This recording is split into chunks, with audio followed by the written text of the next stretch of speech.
swing. I already, gave benchmarks of companies that do that well, that provided concepts and tools and all of that. And after having written these books, I stepped back and I said, experience management is really about creating pleasant moments for people, having the right product design, nice packaging, nice stores, that sort of thing. Mm-hmm. But what is the ultimate objective of all this? It's not about just creating an experience, a nice atmosphere, so to speak, but it has to have an outcome. And I think the outcome or the goal of all of this really has to be to make customers happy. Mm. And what I mean by this is something really beyond satisfaction, because customer satisfaction is, of course, a term that's been around in marketing forever. And it is very important. It is about fulfilling people's expectations. But I think in our times nowadays, lots of expectations get fulfilled. Lots of products are of a certain quality. They deliver what people expect. That's all great. But I think what customers also need is some element of surprise and delight and something really unique that even though we are talking about a commercial setting, nonetheless provides something special for them. And that's sort of the idea of happiness, truly being happy. So that's how it started.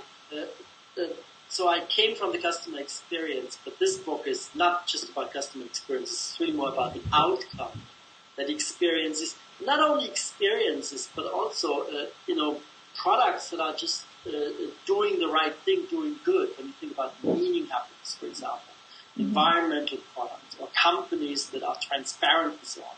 It's not just about the experience. It's really about how the companies run. It can also make a difference in the thing they put happy. Yeah, and I think you make a nice link between, the psychology of the company and the undercurrent or the culture, and you give some really good examples. Yeah, that's correct. I mean, in fact, I'm using some new concepts from psychology, and specifically from what they nowadays call positive psychology. Mm-hmm. It's a movement that started around 2000. Some psychologists are very prominent in that movement. One is Martin Seligman. He's a researcher and professor who had been studying depression for a long, long time. Mm-hmm. And his point was, I've been studying the negative things in life, the problems, the disorders for a long, long time. In this case, it was depression. But maybe we should not just think about how can we pull people out of depression, but maybe we should think about how can we help people live rich lives, okay? Which is a very different twist. It's not about repairing things, but it is about doing something positive. And the same is true not only for depression, but for other diseases as well. In fact, clinical psychology, has been focused for almost a century in terms of fixing things. And in the area of business, you have that too. We have to get rid of stress, and we have to make people productive and so on. But nobody's asking how can we help people realize their full potential. And that's the idea of positive psychology. So that started around 2000. And they came up with all sorts of insights, and I'm using some of these insights and their concepts and their ideas in the context of consumers. And I think, you could apply that same logic to, healthcare in terms of using music and now dogs in therapy, and it's sort of taking that other approach, that positive approach as opposed to, trying to fix a problem. Let's attack it from the other perspective. So I really like that. And I think the reason it's sort of topical is, you talk a lot about these delightful experiences and these touch points through the customer journey. I just wanted to see if you could touch on some of that in terms of, you refer to a few different methods, and one of them was the feel-good method. Yeah, right. So the key idea of the book is that there's not just one happiness, but there's at least three types of happiness. So to speak. 3 ways of making people happy, 3 routes to happiness. And one of them is the pleasure route. Okay? People often feel happy when they are experiencing positive emotions, when when they are, more broadly speaking, leading a pleasurable hedonic life, right? So they reward themselves with all sorts of gifts, or they're getting these gifts. They enjoy, in the commercial context, they enjoy shopping, they enjoy buying things, getting a new car, getting a new suit, and so on. And that is called pleasure happiness, and that works. There's a problem with it, which is, you always have to create the pleasure again and again and again. It's called hedonic treadmill. That's a psychology term. The idea that you have to constantly experience that pleasure. And as a marketer, you constantly have to get people experience that pleasure. And that's the way you do this is by using what I call the good feel method. Okay, you have to get people to feel good, and you do this by basically experientializing. So there's the connection to experience. Experientializing their environment, creating great experiences for people.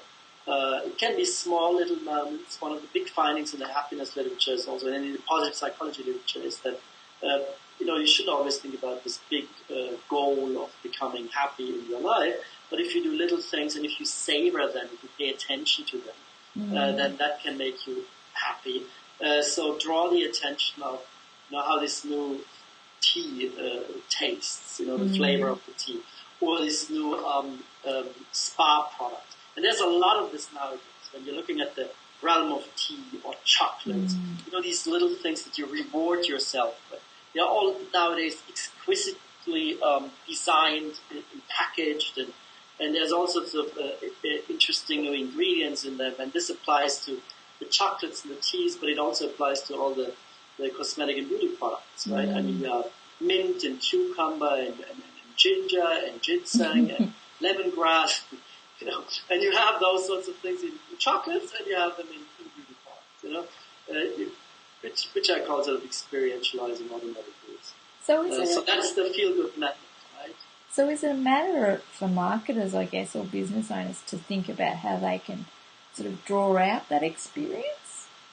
Or is it more a matter of making sure those individual moments matter, whether you're in a business or a product-based business? How do they contextualise that for themselves? So your question is whether this is inherent in the products and goods, or whether you highlight certain things? Is that your question? It's more that, should we be thinking about trying to take those minute little experiences and sort of draw them out, or contextualise them for the customer. So say if somebody was waiting in the waiting room of a doctor's surgery, should we be thinking about that and burning peppermint tea? Like, be thinking about each individual interaction? Should we be trying to contextualise it? I think we should. Yes, we should. And, I've done actually some consulting work, since you mentioned hospitals and healthcare. I've done some consulting work for the American Association of Nurse Anesthetists. That's what they're called. They're basically the people that knock you out. Put you to sleep.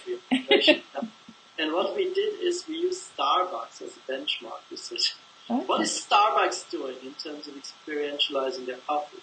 Yeah. And what could we learn from Starbucks for the operating room? Because the operating room is very, very clinical. There's lots of fear associated with it. So what are the different elements that we could use to make people feel better about this? It was very, negative life experience.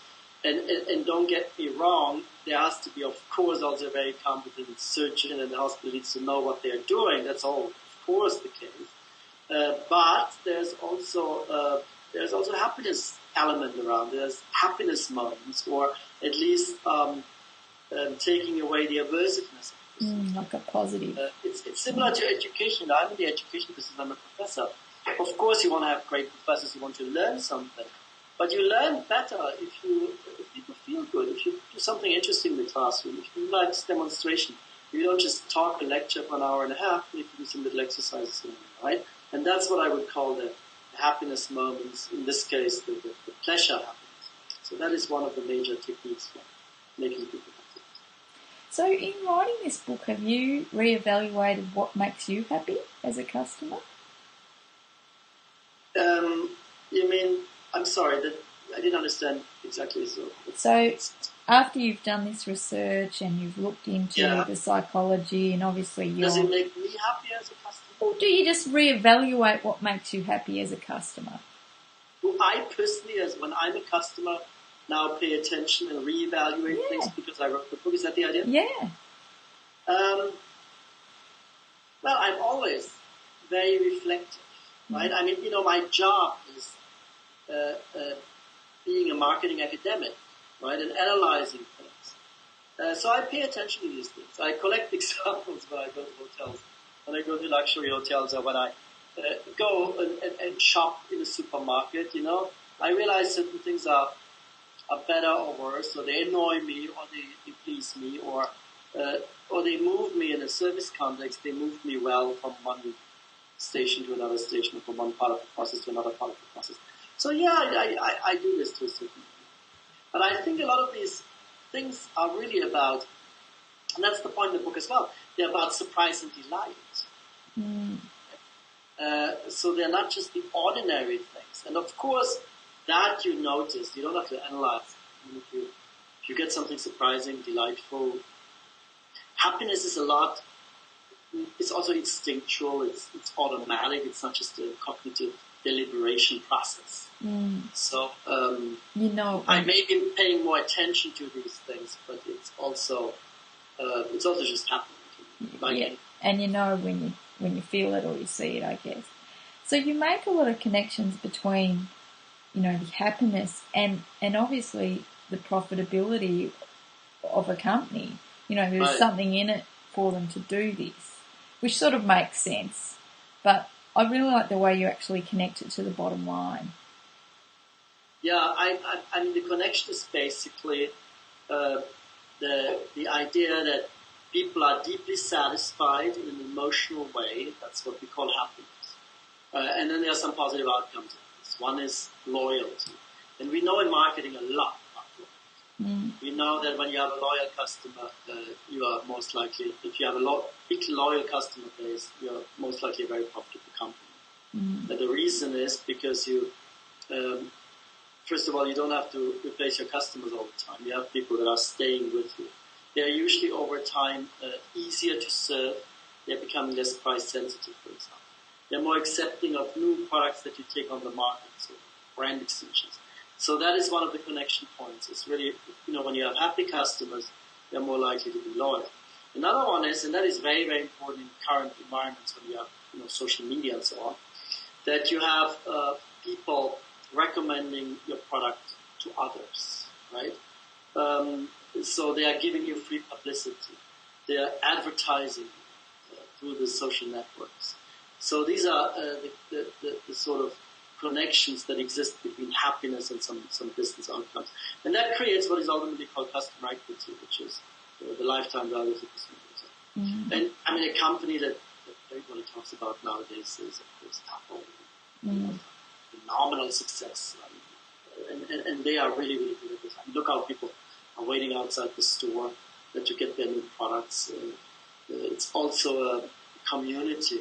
The Apple community, you're part of this, you feel good. They are truly happy customers.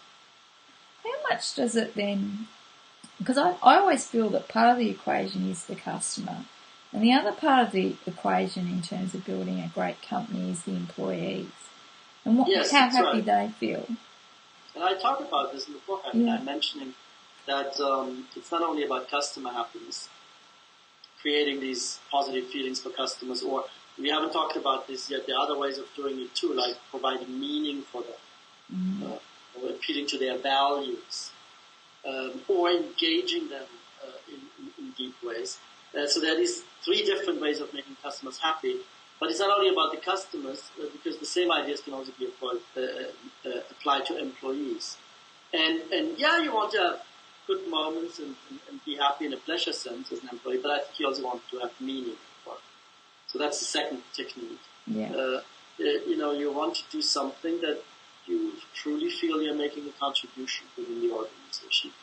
And it is this type of organization that you like to make a contribution for. So that is the value aspect of something. So it's just the same with the employees. And then, of course, there's a link between employee happiness and customer happiness, especially in service businesses. If you don't have happy customers, they cannot interact. Happy employees, they cannot interact well with the customers. So that's the link there. It's less important, frankly speaking, in the more pure manufactured businesses, but for services, it's absolutely true. Yeah, because they're on the front line. I guess that's sort of part of their offering. The other question that I sort of had for you was, how much do you think technology now shaping this whole argument, I guess, for creating happy customers? Is part of it just that everything's more transparent because we have this technology to see inside a company? I mean, we're sharing more things. We know a lot more about the products and services than we ever did before. I'm just wondering whether it's forcing the hand of some companies to actually have a policy around culture or to have a social conscience, or I'm just wondering what that undercurrent is. It's definitely because of lots of scandals that were happening in the since 2000, frankly speaking, accounting scandals and financial, because all of this, the financial crisis, 2007, 2008. Because of all of this, I mean, customers are more interested in company. They want the company to be open and transparent. Mm-hmm. They don't want to lie. All these things. So the ethical dimension has become much more important. The corporate social responsibility dimension is much more important. The environmental dimension, you think about saving the planet, is much more important. This all relates to meaning happiness, right? You want to deal with a company that has the right values. Otherwise you don't do business with them. You also mentioned technology. Technology, there are lots of different aspects of technology. One is, of course, that, we can track customers much better. We can survey them much better. We have these new technologies like big data, for example. But it's also that customers themselves have more means to get in touch with the company, to complain, to do something about it. I mean, nowadays, if you do something negative, the word is all out immediately. One of the famous examples is this guy who had his guitar broken by United Airlines. Well, he's a guitarist, so he composes a song called United Breaks Guitars. In the old days, he would have been stuck by sending a letter that nobody reads, right? Now, he has a worldwide audience in his second career, in fact, because he's now a keynote speaker of great service. So the best thing that ever happened to him was actually they borrowed his guitar, frankly speaking. So there are all these opportunities in this environment. And there'll be no interesting things happening. I mean, if you want to go all out, if you want to project in 20 years, there's robotics has a revival. Nowadays can make people happier, not only through human contact, but actually through contacts with machines. Think about elder care, and you now have your robot that helps you along. So even with machines, we may have interactions in the future that make us feel good or not. Now that's maybe in the longer distance, maybe 10, 20, 30 years, but I think a big area to explore in the future is it's not just about the human touch, the soft things that influence this whole area of customer satisfaction and happiness, but it may also be how can we lead a satisfying life through any commercial enterprise or commercial products. And that doesn't have to mean in the service, for example, that a person services. It could be faster and more efficient if it's a machine. And it's not that far away. I mean, you think about virtual reality. I didn't fight about that, Michael, because a lot of things have happened just in the last couple of years since the book came on the market. So nowadays I'm actually very interested in, I call these concepts, the future and this interface of technology, consumers and business, and how businesses can use new technologies in order to provide value to customers. Oh, really interesting. Well, look, I thank you so much for your time. If people want to get in contact with you, what's the best way? Well, the best way is they should go to my website, Meet Schmitt. I mean, like meeting somebody, and then Schmitt is SCHMITT. So it's Meet Schmitt, one string, .com. So there they can click contact and find me. Well, thank you. Thank you so much for your time. And I'll put links to this on the podcast afterwards. And where are you off to next? What's your next? I'm right now in Singapore, but I'm going to Korea, and then I go back to New York. I'm teaching at Columbia Business School in New York. That's my regular position, but I do a lot of work in Asia as well. So that's why I come here quite a lot. Well, I really appreciate you taking the time to talk to me, and I loved the book, and I look forward to more from you in the coming months and year. I'll follow you with great interest. Very good. Thanks for having me.